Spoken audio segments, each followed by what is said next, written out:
Hello, everyone. Welcome back to my podcast called Coffee and Books with Brook.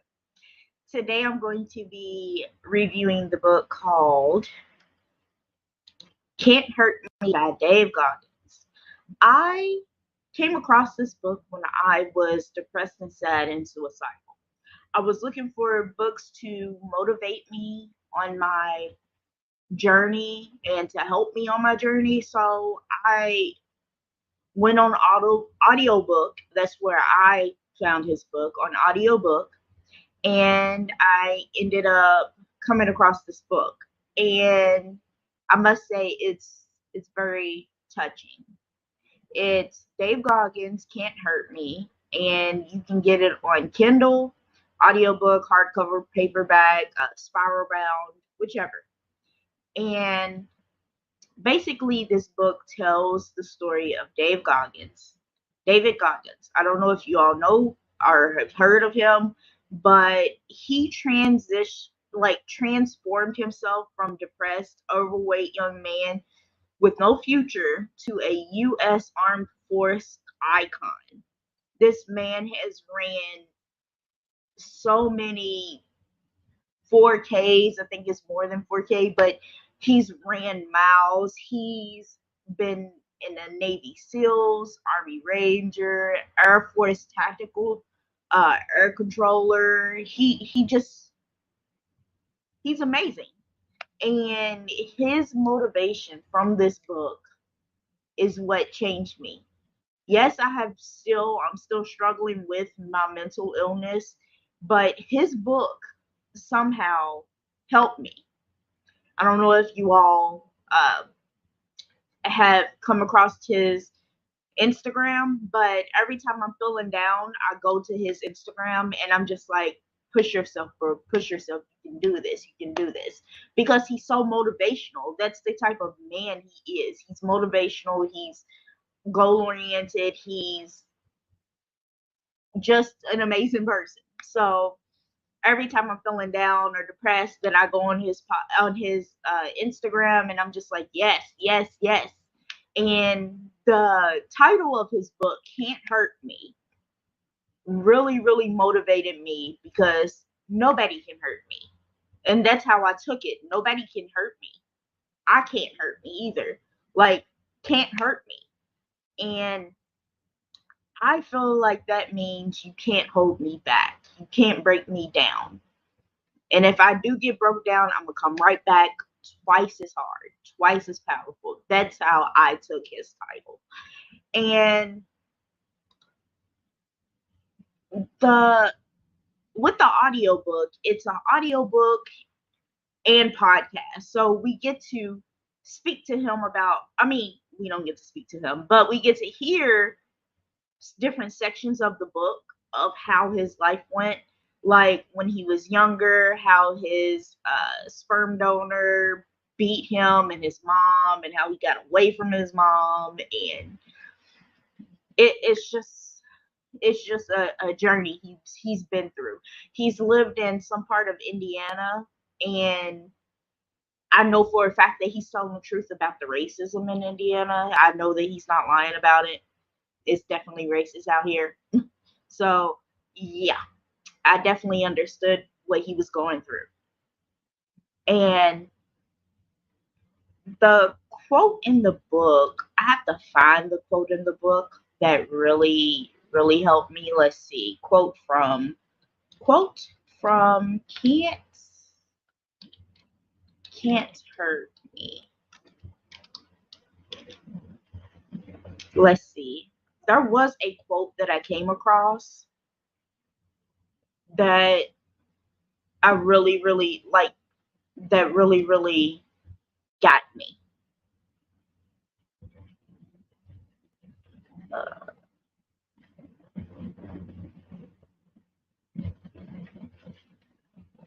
okay, here it is.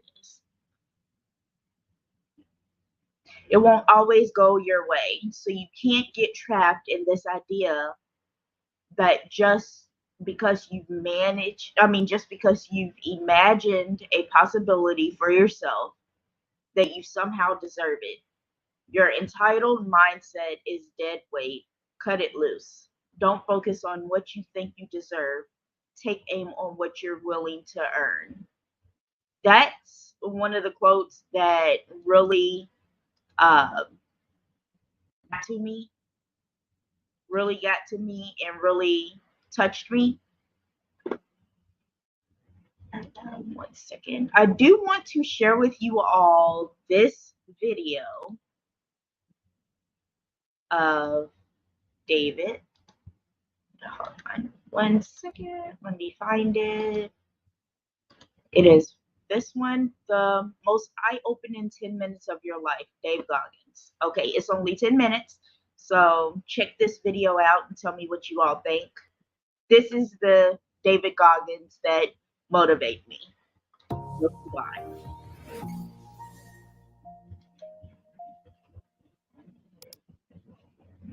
Your brain is the most powerful weapon in the world. Once you put away your phones and your computers and all that we have nowadays, yeah, that's great. We're up to date. But your brain is the only thing you have when you're going through depression, when you're going through hard times, when you're going through death, real life. You can't Google that, man. You're alone. You're alone. You may have a shrink you're going to, you may have a best friend you're going to, but there's 24 hours in the day where you're alone in this brain, and your brain is talking to you in all kinds of ways, and it wants to control you and pull you in these different pockets. If you can't control your own brain and your brain controls you, you got to tell your brain where you want to go and how you want to go and how you want to get there. You got to control it. If not, it's over. What existed for me was, okay, man, how am I going to make this work? And all I knew back then was hard work. The only way anything gets accomplished. That's all I heard back in those days. You got to work hard. You got to work hard. I'm not getting I can't get this paragraph. I can't remember what the f***'s in this paragraph to pass this test to get in the military. Read again. Still not getting it. Read again. But if you're not getting it, write it.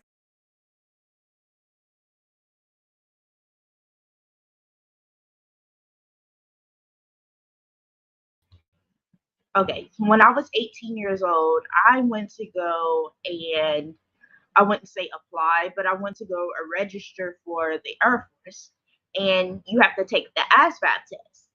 That test, I'm not saying it's really hard, but the book is like this thick that you got to study from. And I wouldn't say that I was the smartest in high school, but I definitely wasn't failing. I was in AP classes, but because I was bullied so bad, I got pushed down to the regular classes, and I didn't do so well on the test.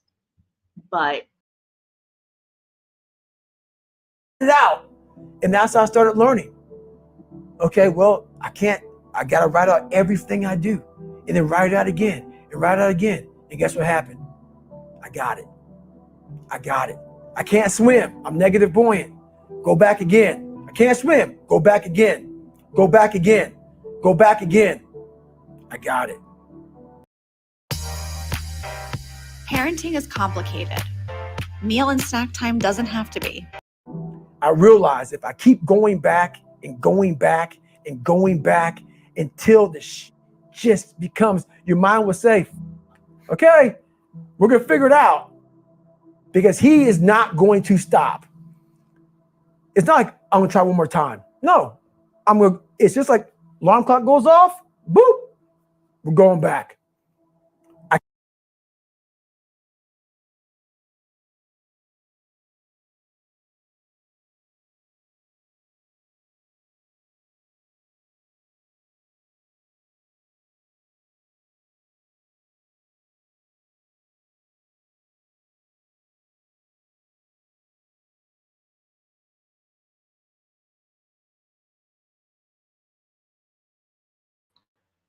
like to see the value in yourself.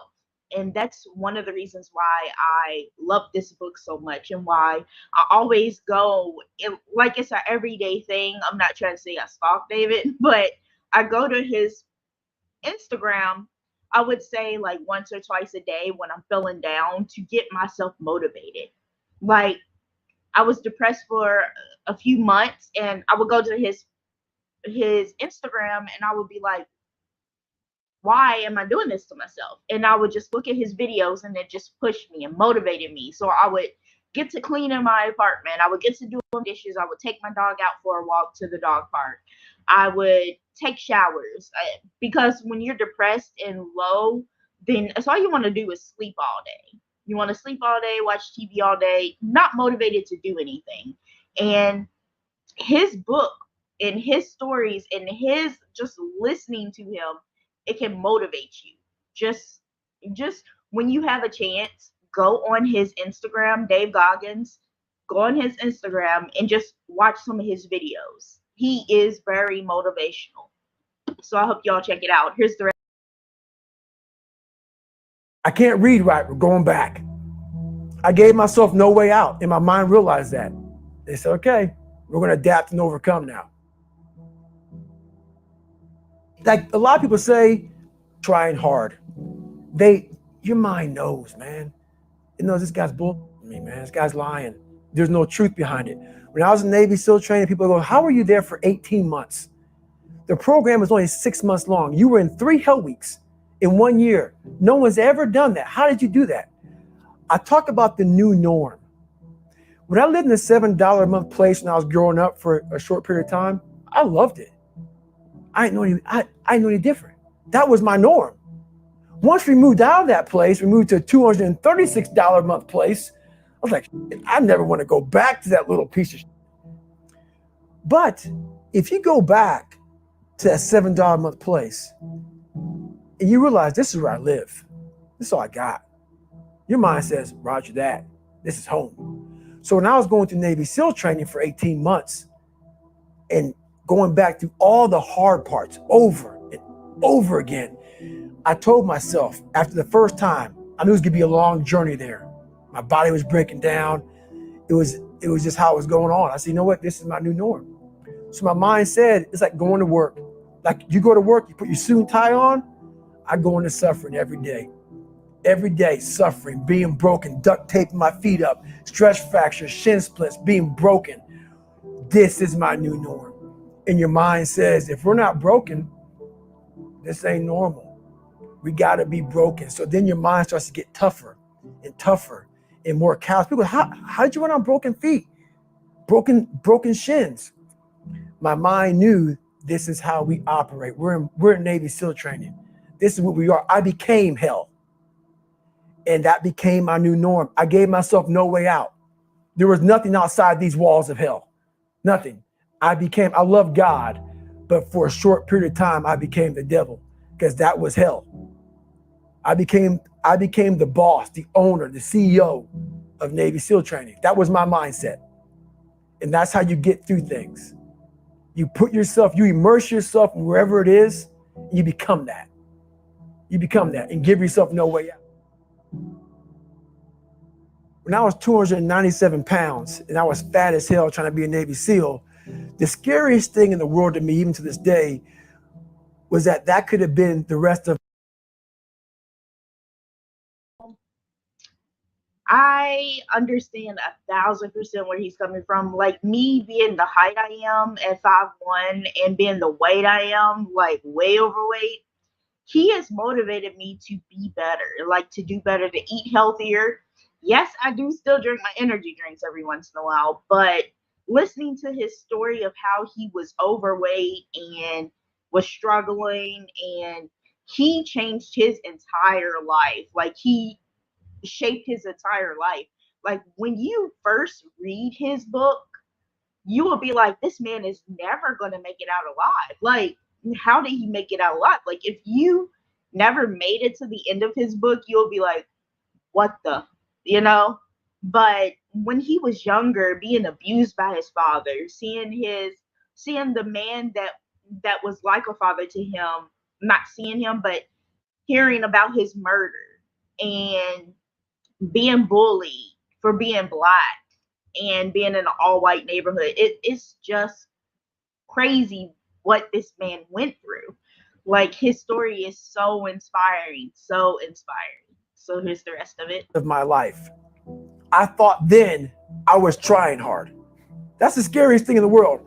I thought then 297-pound, working for Ecolab, spraying for cockroaches, making $1,000 a month. I thought that was me at my 100% potential. Come to find out, a few years later, I wasn't anywhere near that. 106 pounds less, graduated Navy SEAL training, went on to do all these other things. Looking back on that, that was me trying hard. That's why people got to understand what is in us. We have no idea until we start trying hard. And I mean really trying hard, where you're obsessed with, hey, this is my new norm. My new norm is that, wow, this isn't always fun. It's not always meant to be fun. And that's when you know you're trying hard. If you don't own your future, somebody else is going to right now. We're living in a world with so much freedom disappearing, and people have so... People hear my story and think this guy is sadistic. I realized how the brain works. I figured out how the brain works. When I first heard his story, I never thought he was sadistic. I thought that through my mind, when listening to his audiobook, I was like, how did this man make it out without committing suicide? Like, what he's been through was crazy. So I'm like, how did he strive and make it through being so poor, being abused, being bullied? How did his mind just say, I'm going to push forward, I'm going to make it happen, I'm going to do it? Like, that's what I want to know from people. Like, how do you, if you're depressed and suicidal and sad, how do you put yourself into that mind frame that I'm going to make it, I'm going to be better, I'm going to do better? I just want to know. I'm a scared kid, and that's what gives me so much power. I had no foundation, and I built this off of just researching the mind.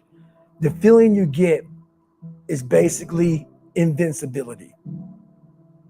You realize that you can't do it all the time. When you need to do it, I know I can go to a place that I can live in. And when you know that you can run on broken legs and you can do certain things that a lot of people can do, but they're not willing to do, this power, this sympathetic nervous system of fight or flight, and you're fighting, it gives you this charge of energy of when you're sitting there at 3:30, 4 o'clock in the morning and you're duct taping your feet up because they're broken, and you're doing it by yourself, and you're going through arguably one of the hardest training in the world. And these guys, most of them are healthy, and you're going through it broken, and you're already at a disadvantage, but you're still there. You can feed into that and tap into that for a lot of power. But if you look at it, well, I'm broken, man. Like, I'm not going to make it.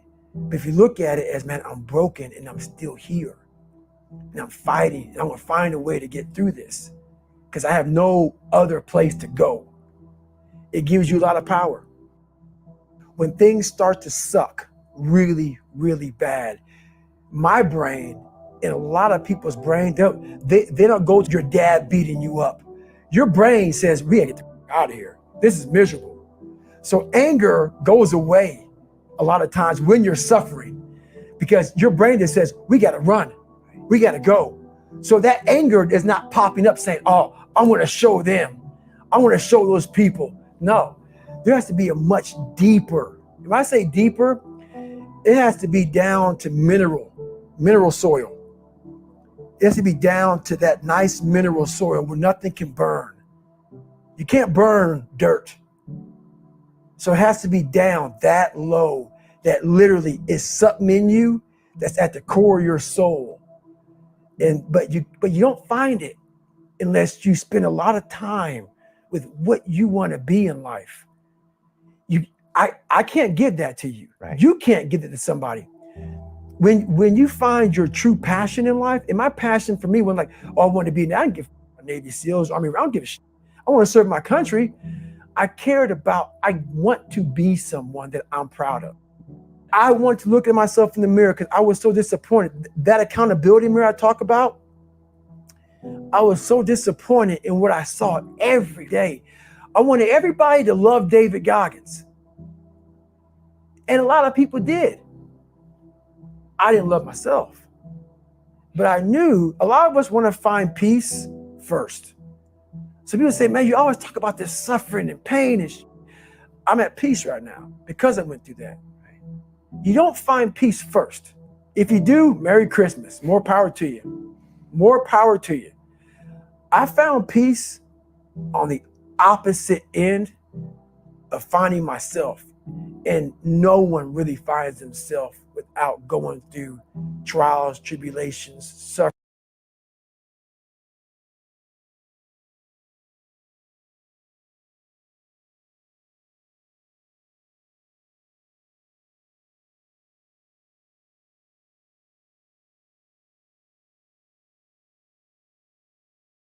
suffering, accountability. And accountability is suffering. Being accountable every day for doing right for yourself, for the people next to you, it's miserable. It's hard. So, even the smallest details.